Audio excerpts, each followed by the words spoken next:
Okay, so I think we have all of us here.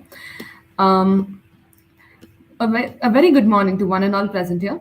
I am Sambhavi Vasudevan, and I, along with Khushi Mittal, are your hosts for this session, which is a part of the virtual national conference on the theme Education through the G20 Lens. This conference has been digitally curated by the Policy Advocacy and Research team at sarkarischool.in in collaboration with Civil20 Chaupal and the research vertical of Kumaraguru College of Liberal Arts, Coimbatore. C20 is one of the official engagement groups of the G20. It provides a platform for civil society organizations around the world to voice people's aspirations with the world's leaders in G20. C20 also aims to protect the essence of the sector, promote social and economic development with the vision that no one should be left behind. Under the Indian presidency of the G20 this year, the Civil 20 remains committed to advocate evidence based policy recommendations. The priority issues of the C20 will focus on solving socio-economic matters which touch the daily lives of the people, which include education, health, environment, technology, and seva, or the sense of service. It is a privilege to be welcoming you all to what we are hoping will be an invigorating discussion. I would now like to call upon my team member, Akansha Rajput, to present a formal welcome address to our guests and viewers and introduce the organization. Thank you. Good morning, one and all present here. I would like to mention that Gandhiji once mentioned that be the change you want to see in the world. And this is best known by our respected guest speakers. Therefore, let us welcome them. I would like to welcome you all to this panel discussion on G20 Youth Facilitators of Educational Reforms. I bid a very warm welcome to our mentors, our esteemed panel, my fellow teammates, and the viewers. It is my honor to welcome our distinguished speakers for today, who are Divya Negi, Adarsh Kumar, Vibhuti Mittal, Dwishojoyee Banerjee, Venika Menon, and Ipsita Mishra, who have taken out their valuable time to grace this event with their presence and share their knowledge and experience with us. Sarkari School under the Ages of WeCitizen Foundation is an initiative that seeks to bridge the distance between the society and the government schools in India. There exists today a shadow of the stereotype around Sarkari schools and their impact, a poor narrative that overlooks their successes and focuses solely on their inadequacies. Sarkari School aims to shift this narrative by equipping the readers with facts and stories of resounding success and hope. It aspires to begin constructive dialogue between educators, policymakers, Sarkari school students, and teachers, amalgamating all ideas and efforts into feasible solutions towards social change. With a multitude of working projects like Project Gudiya, Project Arogya, Project Vedna, Project Kahani Kosh, and Project Sambal beneath its wing, we at Sarkari School aim to uplift government school students by providing them great opportunities. The policy advocacy and research team brings together young policy enthusiasts and budding researchers who aspire to make a difference. Our strategy is to work on policy research pertaining to various topics relevant to education in India, and it aims to serve as a knowledge platform for teachers, bureaucrats, policymakers, and other stakeholders. We are sure that this session will greatly advance that aim. We are looking forward to learning from you all. I hope this discussion inspires all our viewers to learn, grow, and aspire to bring the change. Thank you. Over to your hosts. Thank you, Akanksha, for this warm welcome and telling us more about the sarkarischool.in and its journey towards educational equity. Before we proceed further, I would like to call upon Shreya Vishwanath to tell us a little about the conference and the topic of this panel. Over to you, Shreya. Thank you, Khushi. The globalized world that we live in today reflects the truth inherent in the Indian ethos of Vasudhaiva Kutumbam. Sustainable Development Goals 2030, which have underpinned global and national policy discourse since their adoption in 2015, and will continue to dominate the conversation for the coming decade, are based on recognizing the power of international cooperation. One world, one family, one future As the theme of India's G20 presidency reiterates the sentiment that local problems can benefit from global solutions.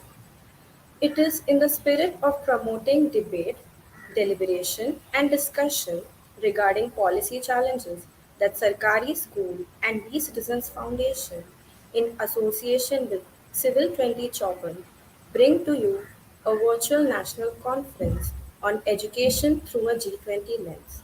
The overarching theme for this year is the role of multilateral and bilateral international collaboration in bringing about education reforms. By improving the quality of education, reducing inequality, economic and otherwise, and understanding the process of multilateral partnership in impacting reform, with a special focus on the practices and experiences of the G20. As Malala Yousafzai once stated, one child, one teacher, one pen, and one book can change the world. It is no secret that the world is ever changing rapidly. With advances in technology and global economy, the outlook of education is also ever evolving. In order to keep up with the changing times, it is important to have youth who are facilitators of educational reforms.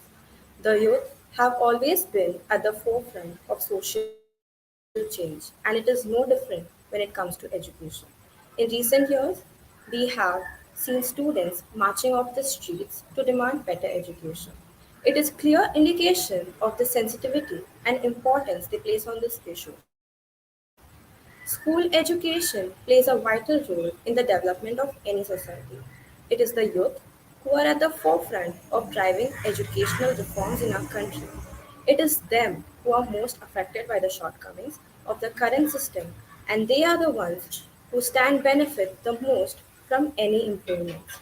The G20 countries, which include some of the world's largest economies, have recognized the importance of youth participants in education and have pledged to work together to provide opportunities for all young people. In order to make sure that all young people have access to quality education, it is important to have youth who are willing to fight for reforms. Through this panel, we aim to highlight the importance of the role of G20 youth in education and ignite the fire of change among the youth. With the right support, youth can become powerful change makers who make a significant difference in the world. So come, join us in our endeavor to brainstorm, learn, and grow. Over to the host. Thank you very much, Jaya. Now that we understand the objectives and themes of the conference in general and in this session in particular, without further ado, let us begin this discussion. Our first speaker today is Divya Negi. Miss Negi is from Tehri Garhwal district of Uttarakhand. She has completed her graduation in public administration and she has been a national level debater. She is an energetic, curious, and self motivated individual. Currently, she is working as a Gandhi Fellow under the Aspirational District Collaborative Program in Udham Singh Nagar of Uttarakhand. Over to you, Miss Negi. Thank you so much, Khushi and Sarkari School India. Good morning, everybody. As Khushi has briefly introduced me, and I'm so honored to be a part of this panel discussion today on one of the most important issue, the G20 Youth Facilitators of Education Reforms. And as we all know that India is the youngest nation of the world with approx 356 million young minds currently in India, and what important role they have to play in transforming and in creating a better image for India. So, starting with the discussion and about the topic, which is the G20 Youth Facilitators of Education Reforms, I feel that this topic has three very important aspects.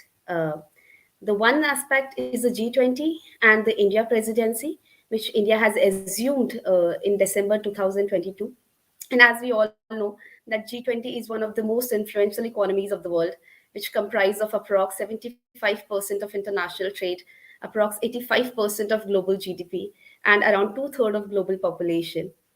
And India, assuming its presidency recently, is gives us such an exciting opportunity to play an important role in leading this process and in uh, leading the agenda, the global agenda, and which stands for that we have to think about the equal and better opportunities for everybody. And then when we talk about the youth facilitators, we are talking about the one of the largest section of our population, who are just filled with creativity, passion. They have that innovative and entrepreneurial thinking and mindset. So but I believe when we talk about the youth leading the process to education reforms, I really believe that our youth is lacking in just to know about what is existing in reality. Our youth are least aware about what is there, and what are their rights, what they should be doing, what they are expected to do for a growing India, for a rising nation like ours. So here in this Gandhi fellowship, I work with the youth, we work with the NGOs, we work with the volunteers, the youth volunteers, we go to colleges. And when I have discussed with the youth about their role, and we majorly focus on their volunteering aspect, that how can they in their local area can bring the local solution to their particular local problem. Because every geography, every economy, every society has their own cultural traditions, which for which general solution cannot apply for. So, whenever I have interacted with these youths, I have found that over these 18 or 19 months, that our youth is not even aware about what their rights are, what the policies which are existing here in India for them, how they can build themselves into the drivers of change and leading the transformation and become the facilitators of this growth. So I really feel that we as youth should come together, should aware each other about the processes, about the policies, about the programs, the schemes that are here. Second, we have to focus on whether our youth is educated enough to lead this process. We are lacking in this. Our right to education talks about the compulsory and equal education to everybody from 6 to 14 years of age. And now the National Education Policy 2020 also focuses on the early childhood care and an equitable access to education from 3 to 6 years of age. But I think still we are lacking in this.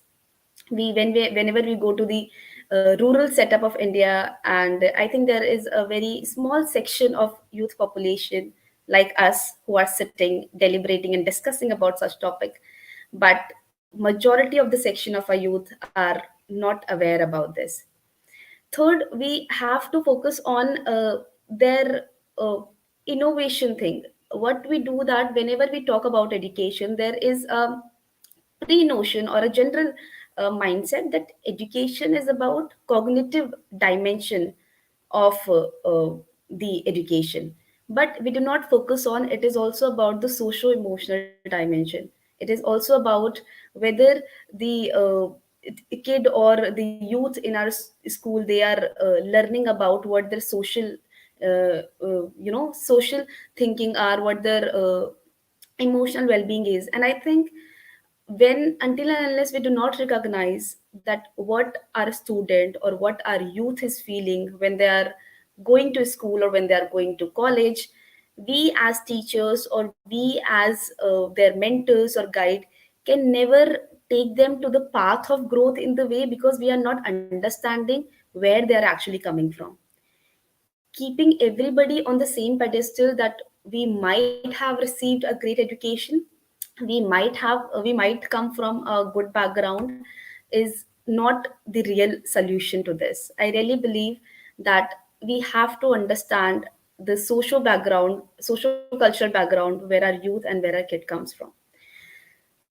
Fourth, there is a general mindset among people that we relate education with money, and I think which should be the focus, that in the end we have to provide education which can provide us the employment uh, at the latest stage of our life. But I really believe education has more important factors other than this. Education is important so that we can actively participate in the decision making process. We can actively contribute in creating a better image for India. So I feel that what we do is that whenever we ask our youth to be the drivers of change or to lead or to enable the transformation, they always hesitate it out. They always back it off by saying that what will they be getting from this? उनको इससे क्या मिलेगा? I have interacted with a lot of volunteers, and the first question their parents or even they ask is that what are we getting from this volunteership. When we talk about like we had volunteers जो बहुत ही ज़्यादा under privilege communities में they were going and they were teaching kids there, and they were trying to understand they were their parents, their background, and they were trying to sensitize the community about why education is that important. But in the end, even the so-called educated or literate section of our society, they ask that whether we are getting something out of it or not. We do not understand how important role we have uh, as youth to contribute in the society. So that is also one of the challenge that we have to inculcate, or we have to advocate people about what volunteership is. It does not always have to come with something in written. It is more about giving back to the society where we are coming from, which we are a part of. And in the last, it is about us. We have to lead the process. We have to come to the forefront together, and I think we will be the real enablers of this change and transformation. And I think uh, as G20, we have an entire year. We should be keeping forward what our focus areas should be, what we as youth are expecting, and what feasible outcomes can we reach to. So, thank you. Thank you, Ms. Divya, for sharing your insights with us and shedding light on the need to enhance awareness among youth and their about their rights, potential, and the provisions for them to realize the same. I will now like to call upon Adarsh Kumar. He grew up in a small village in Bihar and experienced challenges and tough times that made him think big. In class 8th, with a close friend Piyush, he started 2 Trillions, which worked for environmental, educational, and animal rights. In 2021, he started teaching kids near his home, and the experience led him to form a non profit organization, Learnly, with a motive to provide education to everyone. The organization had members from Myanmar, Kenya, and many states of India. And now, after a lot of ups and downs, exploration, research, meeting industry, domain experts, and diverse experience, he is all set to build his first edtech platform, Skillzo, which is going to upskill each and every school student. Over to you, Adarsh. Thank you so much, Khushi. It's a great pleasure to speak about education. First, my namaskar to everyone. And so, basically, what I believe from my experience from Learnly and 2 Trillions. So, when we were starting 2 Trillions, me and my friend Pius requested some people to be the volunteers. And as Mr. Divya said, ki people were asking, "Hame kya milega?" Right. So that thing is still lacking कि हमें क्या मिलेगा, and they were not even knowing कि हमें क्या मिल रहा है. So I believe कि we as an individual, everyone as an individual, need to contribute to make education accessible. I will say more key quality education accessible to everyone. And Sorry you to know, there's interrupt, a Adarsh. I'm so sorry to interrupt you. Can you please switch on your camera? actually I had two devices connected, but it's saying कि one more device can't be connected, so my camera is not getting connected, Oh, okay, and that okay. is why I'm not able to turn it on. I'm so sorry Sorry. for this. I'll just check it. Sorry. I'm so sorry. Okay, okay, no problem. Yeah, so basically, there's a joke or a saying people say कि there's two things missing in education system, and they say कि first is education and the second is system. So, and I kind of believe in this कि our school system makes us like think very small, less, and they stop us from thinking big. So I will share a small experience I had in previous school. I, along with my friend Krishnan, wanted to start a club in our school, and this was going to be the very first club of our school.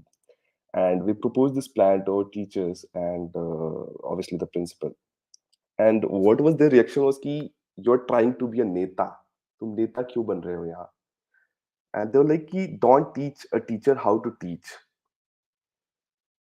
And we were scolded, and I'm happy कि हमें suspend नहीं किया गया था, but we were scolded a lot.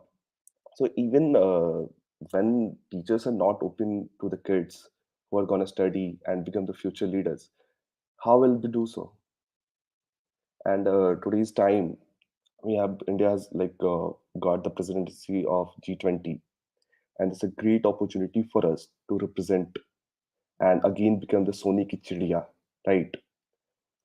And we are talking about high tech education, and all, lot of things, fancy words and lot.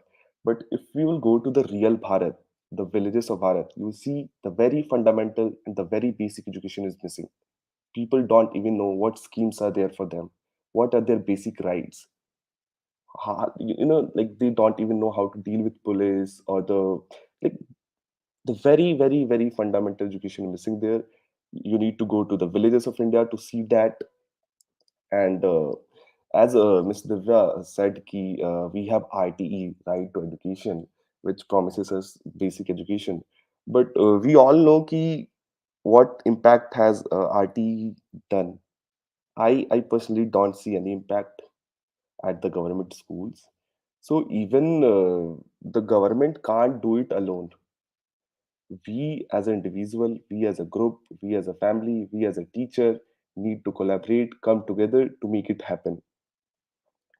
And I think in education, the first and foremost thing should be development of our character and personality. Then I believe it should be skill, innovation, and one more very important thing is we should be taught how to learn, not not only learn, but how to learn, how to think. We should be like inculcated skills like compassion, kindness, and this will for sure develop us as an individual and whole as a community. And this is for sure going to help our country to be always as better as possible. And I would like to conclude as I'm not feeling much well, and it's a bit cold here. So I believe if we come together as an individual, a community together, and work for betterment of our education system, like we get more into skill, innovation, thinking big. We should always have a bigger aspiration to do in life. If we can include all these things in our system, it will be a great, great, great time to get things done. And I will conclude. Thank you so much. Um, Thank you, Mr. Adarsh. I found your point about building character and soft skills at a childhood level quite compelling, and I really thank you for making it despite the fact that you're unwell. And please do take care. Thank you. Now I would like to invite Miss Ipsita to share her views. Ipsita aspires to be working as a leader on children's education, women's empowerment, and gender equality. She has over a decade of experience in the Indian education sector with a focus on providing quality education to children from disadvantaged communities. She has designed and implemented effective learning programs in collaboration with the state governments, non governmental organizations, school leaders, and teachers. She began her career in education as a Tech for India fellow and has since worked with the organization such as Kriya Learning, The Bastion, Transform Schools, and is currently working with Make a Difference as a program manager, heading operations for the cities in the northern region, help provide care and protection to children in shelter homes. Over to you, Ms. Ipsita. Thank you so much, Kushi. And I have been enjoying the insights so far. But before that, good morning to everyone. And I'm glad to be joining the discussion today on G20 Youth Facilitators of Education Reforms, which is an important topic for all of us. I have been working in the education space for about 8 years now, and I'm proud to have witnessed young leaders being created from my classroom of fourth and fifth graders and take ownership of change at their level. So, children can be set on the path to leadership from the very beginning itself, which is the foundation stage for them. For centuries, we've seen that school was done to students. So, students were always at the receiver's end. But we should acknowledge the fact that youth engagement and school reforms are completely wrapped up together. A child goes through multiple stages to become a youth. The transition to adulthood involves physical, cognitive, emotional, political, social, and cultural changes with geographic context. Even at Make a Difference, we work on the age transitional model, aiming to ensure that children get holistic integrated interventions starting from the age of 10 until they hit stable outcomes around the age of 28. It equips children in need of care and protection, also called CNCP, living in CCIs, with the knowledge and skills like emotional well being, life skills, transition readiness, appropriate financing, and long term aftercare through meaningful progression at each stage in their development. This support is provided by highly motivated, caring, and committed volunteers that work with us, who I believe that already are young leaders in themselves. These youngsters, who are mostly college students or young professionals, are leading by example by demonstrating the value of their education, transforming lives, and shaping the future of education. So now speaking about why reform is even needed. So thinking about the education system, I believe that it needs reforms to improve the quality and accessibility of education for all students. It needs to be more inclusive. Like I think we already spoke about the Right to Education Act, uh, that has led to an increase in enrollment and a reduction in dropout rates, but it has also scope to improve on the lack of qualified teachers and infrastructure. While we think about the national education policy, which emphasizes on quality education, inclusiveness, multilingualism, and digital education, but it has challenges at an implementation level. There are also initiatives for promoting technology in education, but it still hasn't reached every child, and there is still digital divide, which remains as a bigger issue. While there has been focus on improving teacher training and professional development, there hasn't been a drastic improvement in teaching methods. But when we say that the youth can be change makers and bring in transformation in the education system, they will not be able to do this without a strong support system, including their family, communities, school and colleges, the government, and fellow youths. And it will happen over time gradually. The reforms will only hold true when we are inclusive of everyone, every single child and youth, irrespective of their socio-economic background, where they come from, basically. The challenges that a large section of children and youth face today are the lack of support system, limited exposure, uh, poor social skills, low self confidence, and lack of mental well being. So, the kind of education they need is something which can be addressed, um, uh, keeping these things in mind, and bring them to an equal platform while we talk about innovation.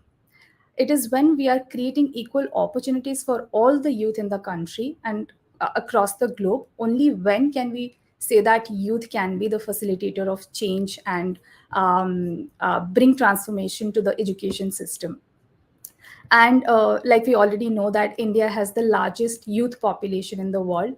More than 50% of India's population is below the age of 25. There is a tremendous untapped potential in capitalizing on the passion and experiences of the youth to transform the education landscape.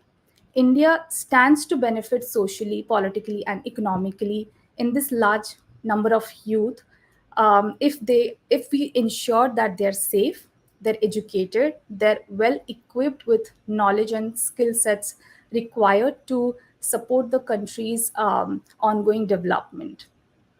From my personal experience of interacting and working with young people, I feel they bring new perspectives to the table as they are more attuned to changing context, have technology on their side, and are a warehouse of innovative ideas.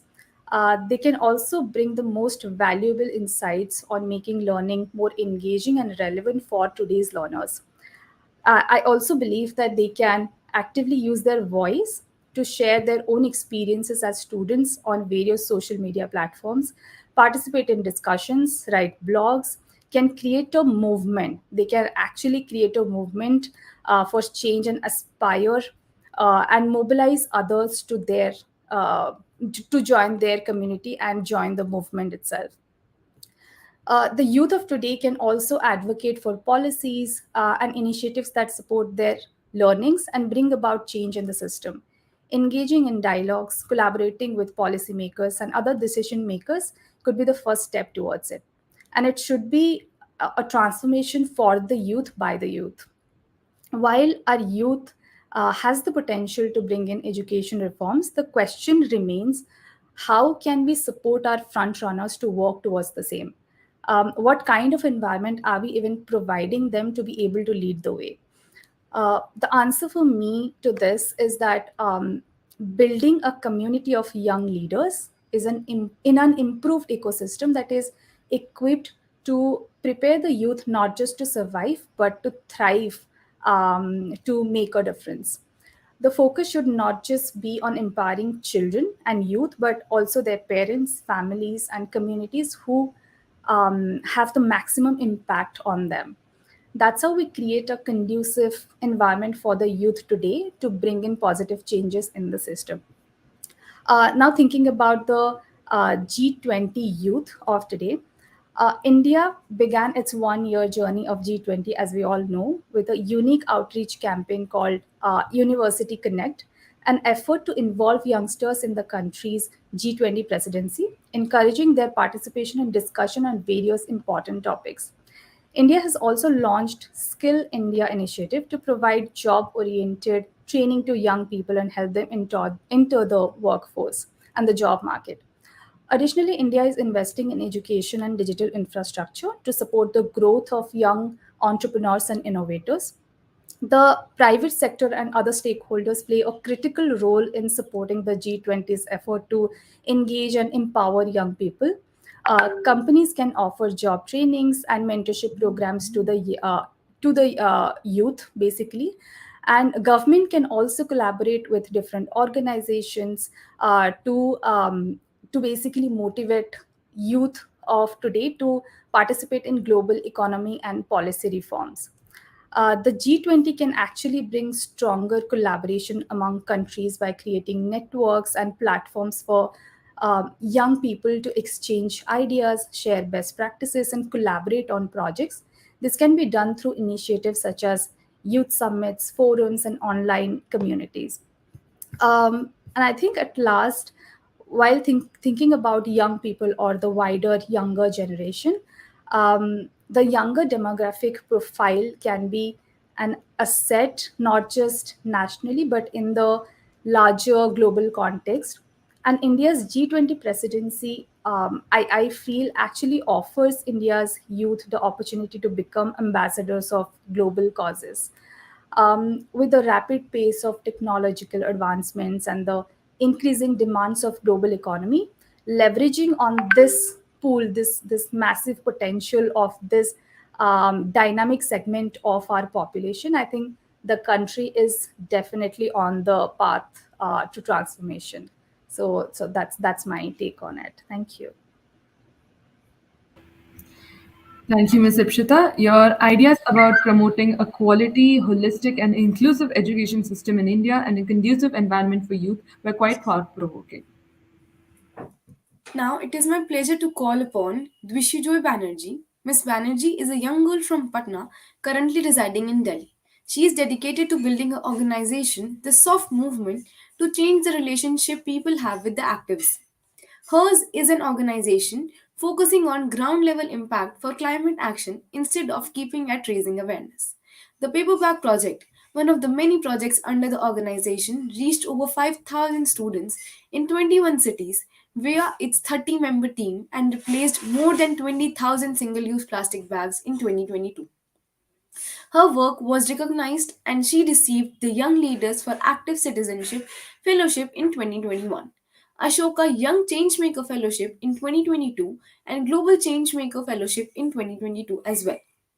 She is also a young campaigner with Save the Children India and has worked with the organization like UNICEF, We the Young, Yuva and Voices of the Youth among others.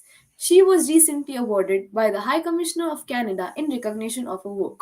Over to you, Miss Banerjee. Thank you so much for the warm welcome, Khushi, and I'm very happy to share this space with all of the panelists today. And I was listening to all of you and also debating, also learning so much from the debate that was going on. I learned about the G20, about how you face challenges working in your own communities, and I'm really happy and excited to portray my views here. So, firstly, Khushi has already given me a brief introduction, and I'm really thankful for that. So, while I was working with Ashoka, or let's say World Economic Forum, right now I'm an AI Youth Council member there. So, I have realized that the demographic has really changed a bit. Right now, there are companies, there are corporates, there are different organizations who are inviting the youth to take the lead because when I was growing up, right now I'm like 18. I'm not, I cannot say that, okay, I have had 10 years of experience. But while I was growing up, in the past 3 years itself, I've seen a difference. Like if you look 3 years back, it was still very much prevalent to say that the youth is the future of tomorrow, or the youth are the citizens of tomorrow, forebearers of tomorrow. But right now, what I see is that through panels like these, we are bringing the youth as citizens of today who are leading today, not something which happens tomorrow. So I think this is a very important shift which has taken place in the recent times. And as all the other panelists have already mentioned, that India is a very young country. The majority of our population is still young, and it is a very big resource that we have. So, speaking a bit about education and how the youth can involve in education, I believe, yeah, there are a lot of tangents that we haven't reached. You know, the rural population still faces a divide. However, the past 5 years have been a very game-changing time period because now even a rickshawala has a phone, which makes their children have access to the internet. There are so many teachers on YouTube like Khan sir or Physics Wala. I don't know how many of you know them, but I think you must listen to their lectures once. It's really interesting.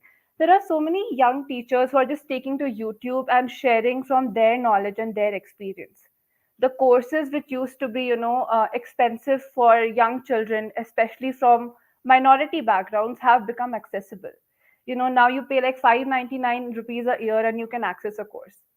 So this change has already taken place thanks to the internet and how a mobile phone has become accessible. Even right now, as I speak, I know that there are more than 41% of India who do not have access to the internet.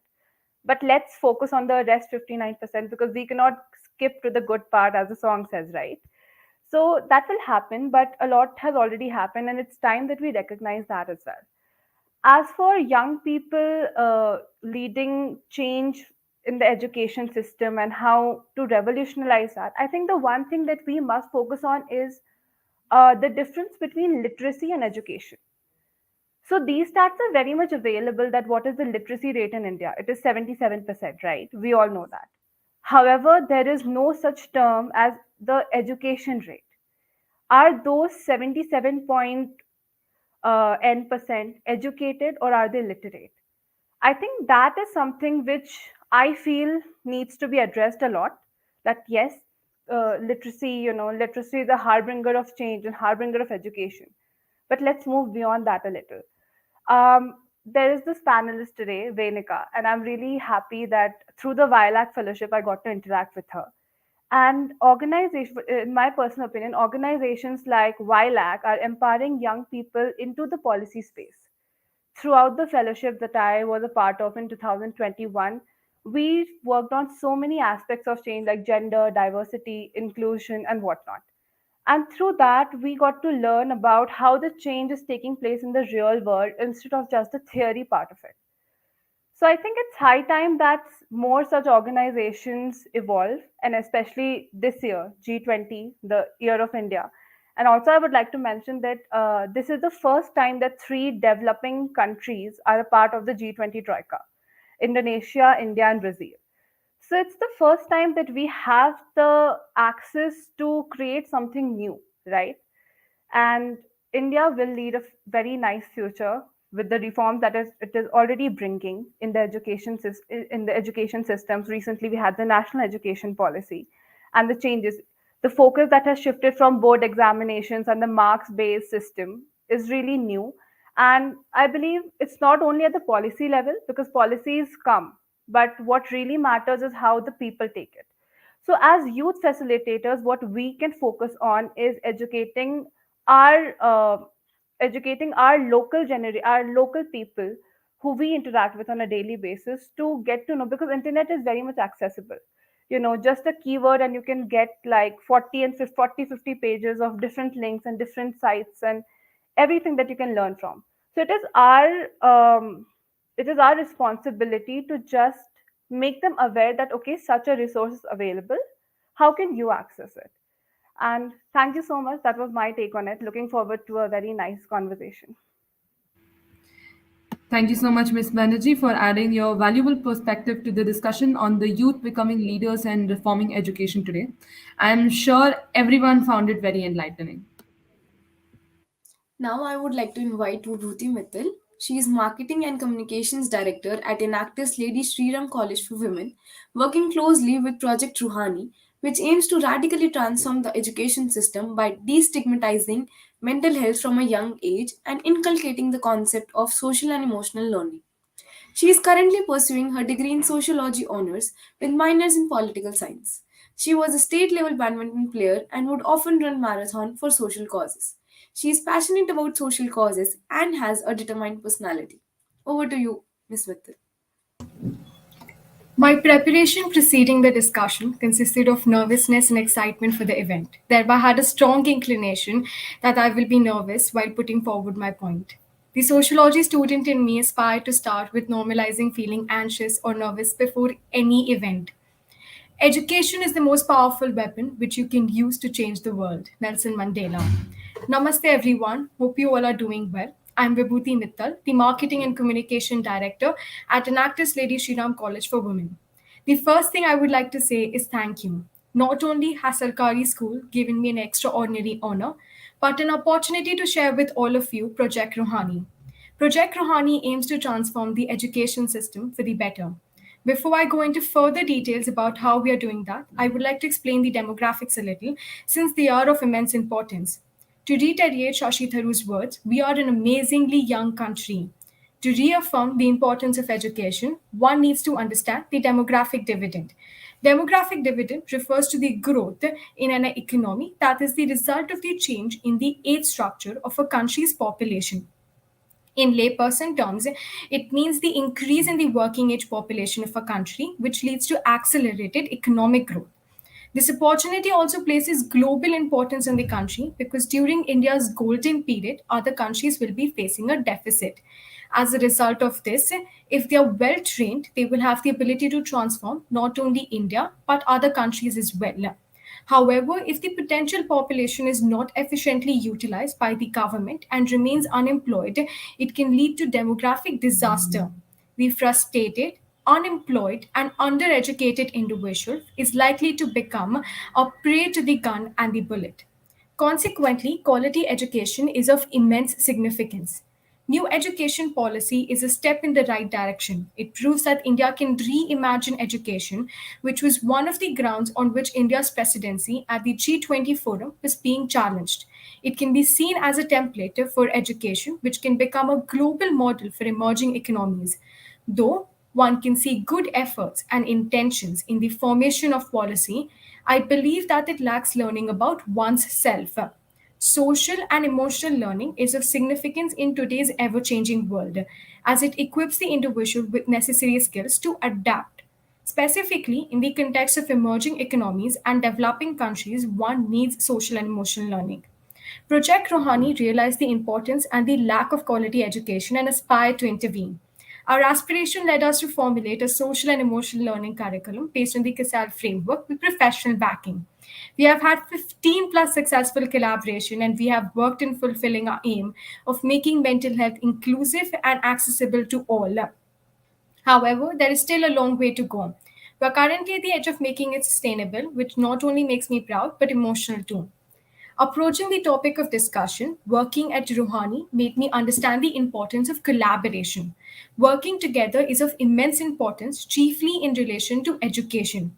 The essence of education and the ability to directly influence people is what makes it the principal vertical in the G20, as well as an issue that needs to be tackled by working on it collectively. To reiterate Dr. S. Jaishankar's words, India's presidency at G20 is something that should not be Delhi centric set of events, but one that is hosted, indeed one that is celebrated across the width and the breadth of the country. By doing so, the world will get to know better the fullness of India's extraordinary diversity and rich heritage. As per my perspective, a collaboration among states as well as initiatives like Project Rouhani will be transformational for the education system as a whole. A report which draws on surveys conducted by the Italian presidency of the G20 expresses that collaboration and dialogue are also needed to reimagine educational models and ways of tackling education poverty. It has been underscored at various addresses by dignitaries that the G20 presidency is taking place at a very critical time, as everyone would agree. The impact of COVID and the knock on effect of the Ukraine Russia war makes education even more important. The stress is on foundational and numerical literacy. However, it is a strong belief at Project Rouhani to have quality education. This emphasis is expressed by my team for reducing the gap between the rich and the poor because reality everywhere is one where quality education is a privilege. For education working group meetings are scheduled to take place in Chennai, Amritsar, Bhubaneswar, and Pune between January and June of 2023. These events will provide opportunities for people in India to become involved in the country's G20 presidency. To restate Dr. S. Jaishankar's words, G20 would provide India an opportunity to prepare for the world and the world to prepare for India. The occasion will not only be instrumental in flagging concerns and seeking support of larger membership, but will also showcase India's rich heritage of knowledge systems. In PM Modi's words, India is a microcosm of the world, and India's G20 presidency will work to promote the universal sense of oneness. Hence, our theme, One Earth, One Family, One Future, is on the principles of Vasudeva Kutumbakam. Therefore, the solutions that the forum comes up with for education would be of significant importance for the world at large. Thank you. Those were some incredible points you have raised, Ms. Mittal, particularly on the role of India's presidency at the G20 to promote to showcase India's diversity in culture while at the same time promoting the principle of Vasudhaiva Kutumbakam. Finally, we have with us Venika Menon. Venika is a senior program officer at Young Leaders for Active Citizenship, where she leads some of the organization's flagship experimental learning programs geared towards high school students and young professionals. Having worked in 4 countries, the US, Ghana, France, and India, she has built an expansive skill set which includes research, account management, project implementation, fundraising, communication, etc. Thus far, her sectoral focus has been gender, education, and inclusion policy. Previously, Venika monitored programs and led donor communications at a grassroots anti child trafficking NGO, Challenging Heights, before which, as a consultant for the World Bank, she evaluated a state government funded education project in Madhya Pradesh. She has also managed multi-million dollar projects for clients in New York and Israel at Perry Davis Associates, an international fundraising consulting firm. Over to you, Venikaman. Hi, everyone. Very excited to be speaking to everyone. And also, some great points have been brought up thus far. I was thinking of how to structure my talk given the fact that so many people have already brought up such good points. So I thought I'll start with the ASA report. So Pratham, this incredible organization that helps to further education in government schools and across the country, comes out with this report every year where they talk about the educational outcomes of schools, of specifically government schools. Of course, we are in collaboration with Sarkari School this morning, so I thought that that would be a good place to maybe get our conversation started. So ASA came out with their ASA report for 2022. It was held off during the pandemic. So for 2 years, we did not 2 or 3 years. I think the last one was conducted actually in 2019. So for a few years, we did not get any reports from them. The miraculous thing about ASAR is that it goes into all of these government schools to figure out uh, uh, where is the learning loss. So that meaning that when students get enrolled in school, where is the point in which they are not receiving the kind of education that they're supposed to be achieving. And it also covers a various other factors. Like Sarkari School's mission, I would want to start with the good points where we have found that our educational model, specifically the government education model, which most children in the country are enrolled into, because of course we do not have like private schools do not cater to the most needed section of the population. Uh, I wanted to figure out what are the good points in the report that it has come out. So I want to focus on those first. So first of all, our enrollment in schools is still nearly 98% in 2022, which very much matches the level pre-pandemic. That means children, at least now that schools have opened up, have not been pulled out of school, which is a great achievement on the part of the government, of the teachers in those schools, of the parents of those children. So it shows a certain commitment to education that these students are able to show, the teachers are able to show, the students are able to show. And this is, of course, despite the pandemic. Also, some of the RTE guarantees, I know right to education was discussed in bits of pieces. Apart from guaranteeing students the access to schooling, it also mandates certain facilities be available to the students. And so those facilities are still very much in place. Drinking water, the levels, the percentage of drinking water available to students has gone up. Significant increase in schools which have computers that are being able to be used by students. And most children have received their textbooks this year. Again, a very important part, which I think sometimes when you come from a more privileged background, like most of us, at least on this panel, I can see maybe we don't even think of that, of how do these children access education. Now, having talked about some of the good parts that our education system has been able to facilitate, the idea that in a country of millions, 98% of students are enrolled into school, into some sort of school, is actually an incredible achievement, which we have been able to achieve in a very short span. In fact, this used to not be the case even 20, 30 years ago. And so this is really remarkable and we must celebrate it. Let's talk about some of the things that maybe are not going as well. So only 1/4 of the children at third grade are able to do mathematics and English that is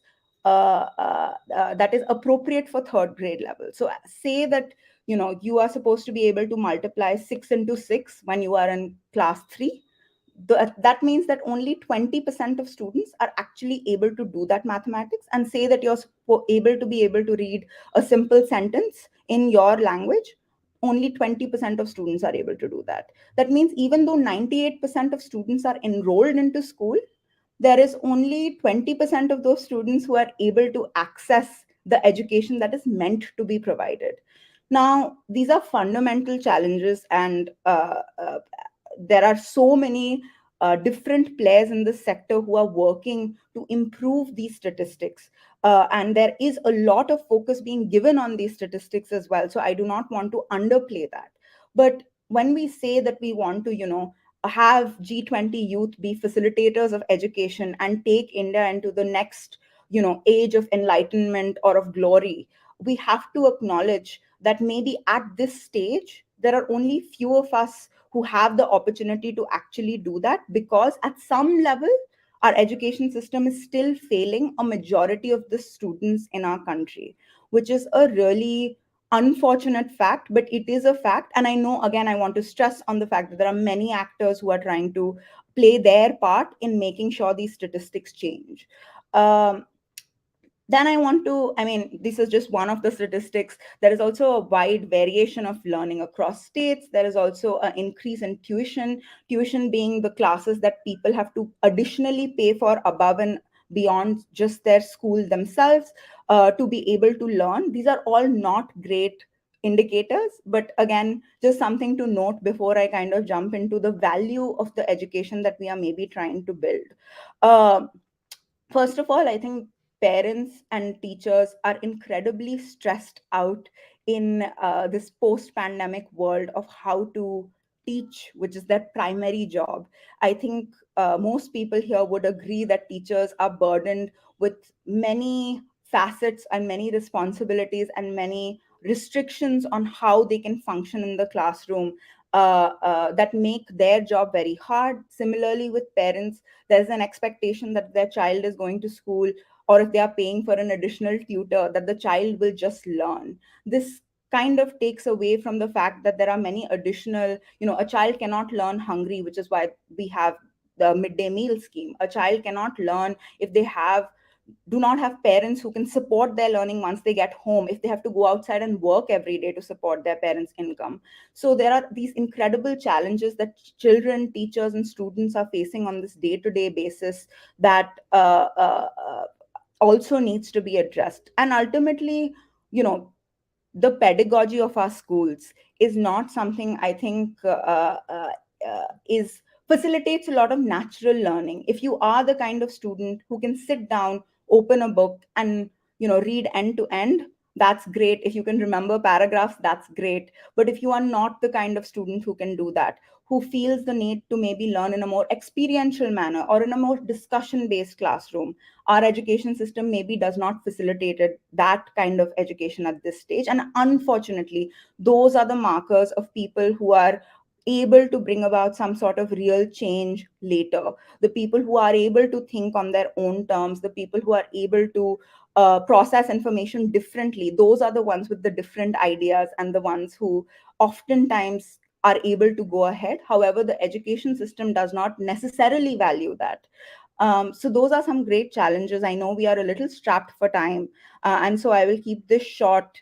Uh, the experiential learning model yields great benefits. I'm very happy that Dwish spoke a little bit about the work, and also Dwish is just such a eloquent teen that I'm always very impressed whenever she's speaking. But the kind of students who can embody that kind of model, who can think in terms apart from, okay, this is science, this is math, this is social science, and who can really think in interdisciplinary ways, make these great leaders who can go ahead and solve today's problems, because today's problems are interdisciplinary. And when we come to the G20 presidency, I think it is really important to highlight how people from some of these marginalized groups who are already doing some great work. So again, Teach for India, a different organization, works on this great project called KER, Kids Education Revolution, which does a retreat every year where they take young change makers and talk to them about how to scale their models and be the change. And these are all, most of these students are from very underprivileged and marginalized backgrounds. So there is all of this interesting activity happening, just not at scale. And G20 will not be the success as successful as it could be if we cannot give the most marginalized the voices at these tables. It is great that people with experience and people with means and people with access can have access to these panels, etc. But if those people are not sitting at the table and not showing some of the shortcomings of our system and talking about it not just from a lens of like data and statistics the way I did today, but from lived experience, it will not have the impact that it should be having. And that's the note I would like to leave us at. Thank you so much, Ms. Venika, for bringing the benefits and the inequities which arise in our education model to our attention. And on this note, we will open the floor for questions. Our first question is for Ms. Divya.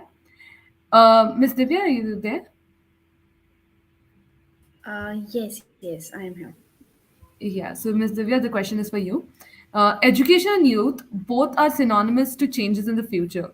So, can you please recount a few positive impact of G20 in these areas?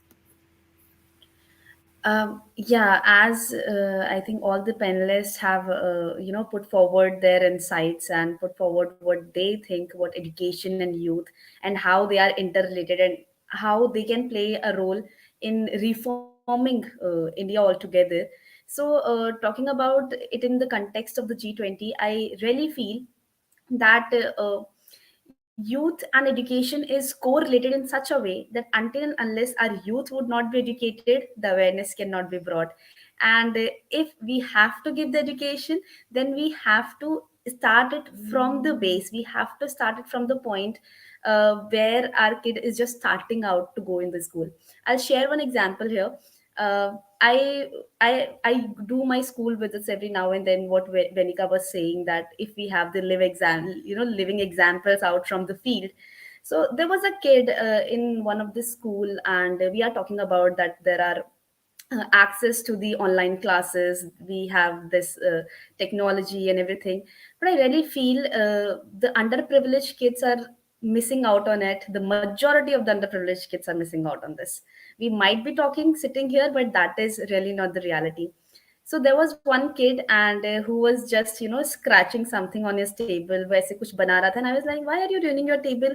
You come and sit on the same table every day, so do you want कि बाकी बच्चों से तुम्हारा table गंदा दिखे? It should look clean and beautiful and all of that, because the child friendly furniture is being provided by the government in government schools. There is access to library and everything. So he was like, he literally said it on my face. He was a third class student, around 10 or 11 years old. He said, "Madam, मेरा क्या जा रहा है? ये तो सरकार का है." So when he said this line, कि मेरा क्या जा रहा है? ये तो सरकार का है. So I was so shocked with the fact that who is telling my 10 or 11-year-old kid that this thing you are getting for free from government? Who's telling that? So they might be the parents or the society, or I cannot target one, but there is somebody from where our kid is getting that this is not mine. I can break it, I can get the another one. So the focus is there. We have to create awareness. I was saying it before as well. Until and unless we are not aware why these policies are coming, who will be the ultimate beneficiary, and who these things are bringing up for, why these discussions are happening. So we have to make every involved stakeholder aware about the fact that who is it for, why it is important, and our youth has a major role to play in that. Our youth comes from that community. We have to engage with the people from these underprivileged communities. We have to go and tell them what their rights are. I think we 7 8 people might be aware about this G20 about the presidency of India, but let's talk about even the students who are going to the colleges. They are not aware that India has got this presidency for G20 in December 2022. They are not aware. They are not aware about the fact that what a crucial role it has to play in overall image of India across the globe. So we have to do this. And I am talking about this, the people who have access to go to colleges, who have access to go to schools. Now, what about the people who do not even have the access? So we have to engage with them. So yeah, that is my take on this. Thank you. Thank you, Ms. Divya, for the illuminating response. Ms. Vibhuti, the next question is for you. So we talk about the impact of new blood, especially in the field of classroom teaching. So what, if anything, is different about new age teachers? Is it for the positive or not? The Ms. new Vib- age teachers are very, yes, I'm there. The net is not so well heard at the moment, so that is I'm not able to switch on my camera. But No. the new age teachers are definitely making an impact. They're very well aware of the current structures, but that is not to say that the old teachers are any less. They're equally beneficiary to the system because they are aware of the system and what it lacks. So we cannot let go of the old teachers at the moment, or never rather, because they know the system by heart and they know what is lacking in it. So we need both the new as well as the old to bring about the changes in the education system that is needed.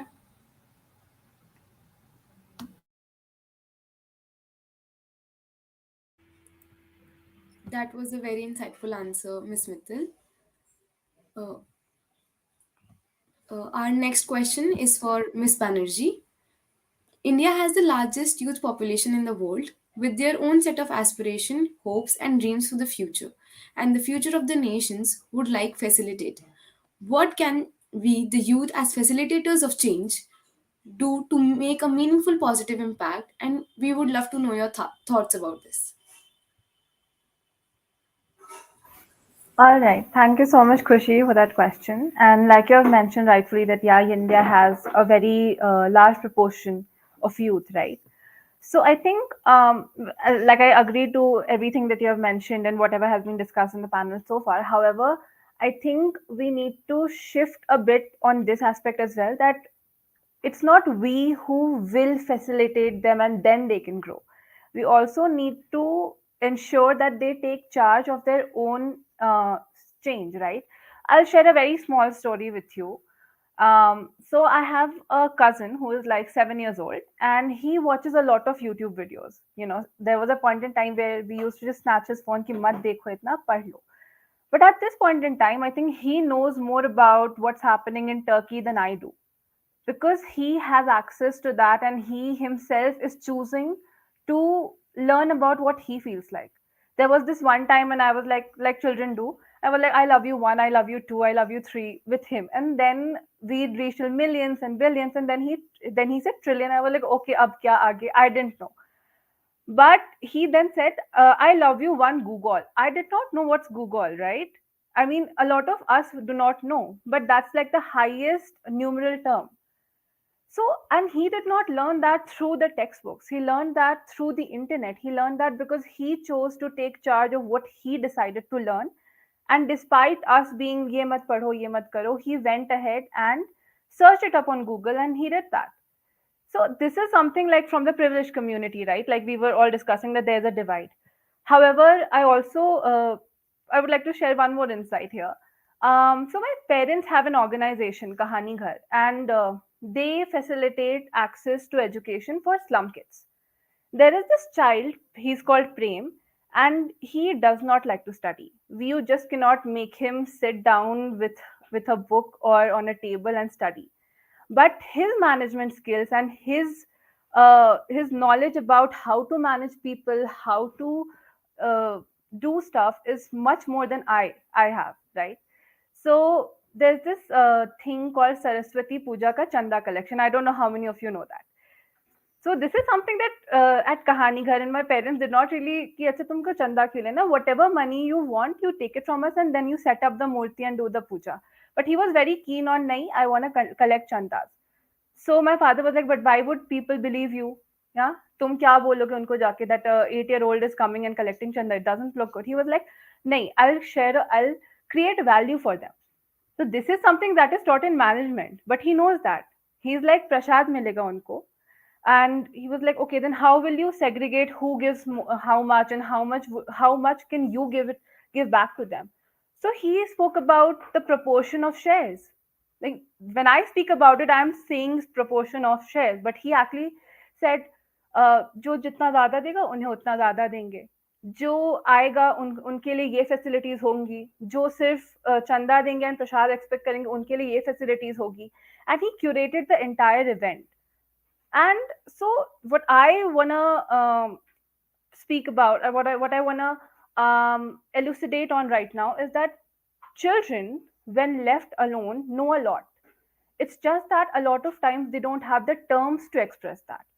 So if my 8-year-old cousin and this child Prem come together, they can build something which is greater than the sum of themselves.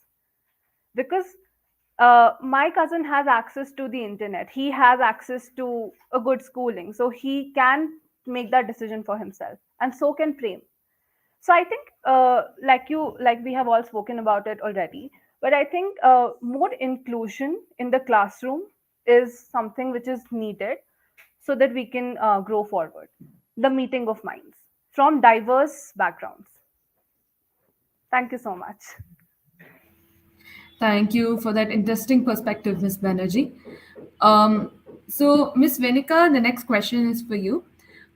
Since now this is keeping in mind the advantages and disadvantages of our current education system, what is your take on the debate surrounding India's large youth population? Do you see it as a potential for growth or as a burden on existing resources?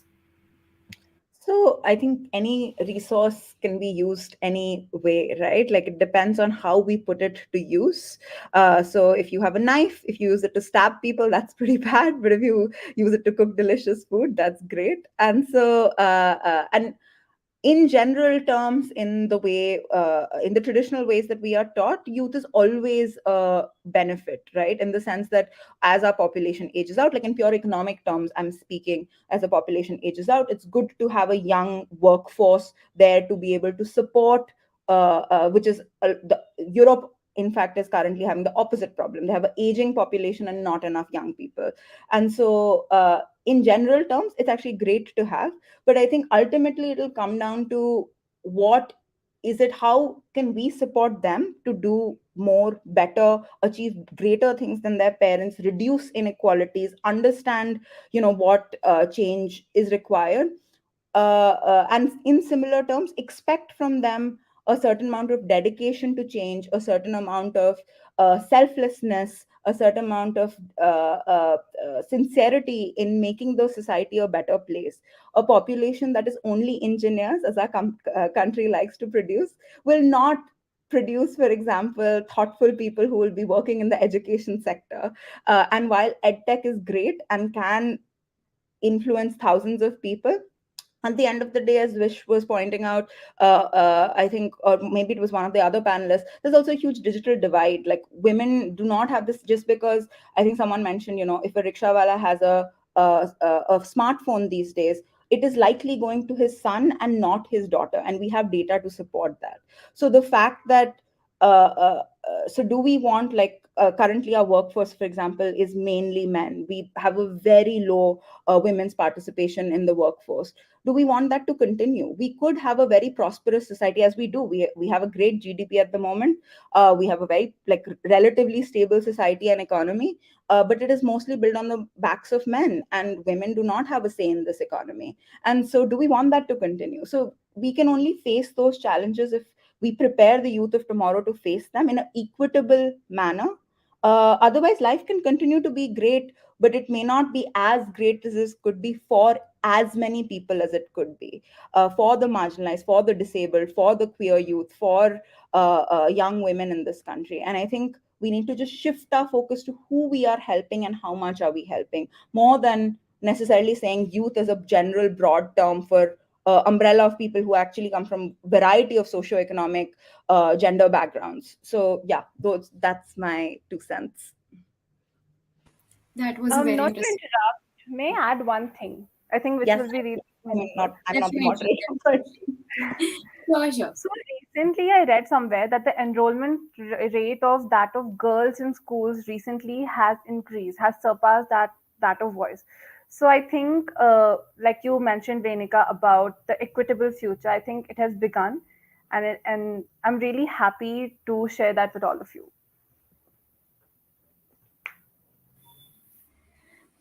Thank you, Ms. Banerjee, for such insightful information. Now, our next question is for Ms. Ipsita. There have been talks about the integration of ICT enabled education for sustainable development. What role can youth play in this regard? Sure. Thanks for that question, Kushi. I think when we talk about ICT, information, technology, and communication, information and communication technology, ICT, I think it brings in a lot of innovations. And we've just talked about how kids can bring in innovation, right, from an early age. So I think in addition to bringing fresh perspectives, um, youth and children can bring in a lot of innovation when ICT is integrated in our regular modules, right? And I think ICT is a significant factor in developing impact on political, economic, and social sectors as well. But when we talk about ICT or internet for that matter, I think one thing is also that we have been also talking about digital divide, right?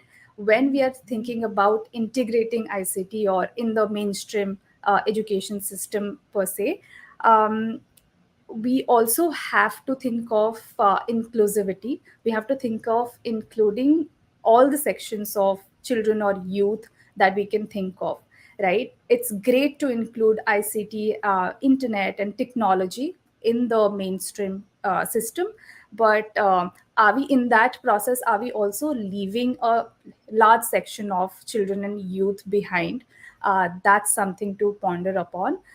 So when I think about the role of youth in integrating ICT, I think uh, today, in the age of technology and social media, this could be a tool that the youth can leverage on very effectively to bring in reforms in education, as we talked about, to just to start on their own social campaigns, or just share their ideas, have discussions, and just I think that's the beginning of a revolution or a movement, just to say.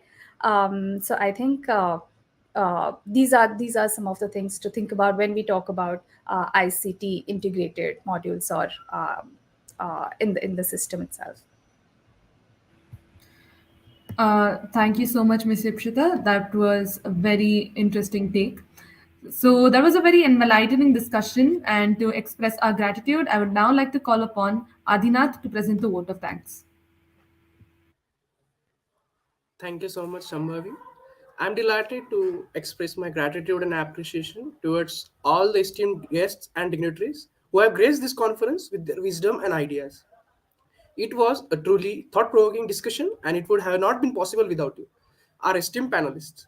My heartfelt thanks to the organizing team and Sarkari School for their hard work towards making this discussion a successful one. Last but not the least, I would really like to thank you all, our audience and listeners, for actively being part of our conference and being with us the whole time. We really appreciate your participation. Once again, thank you everyone who has contributed towards making this event a success.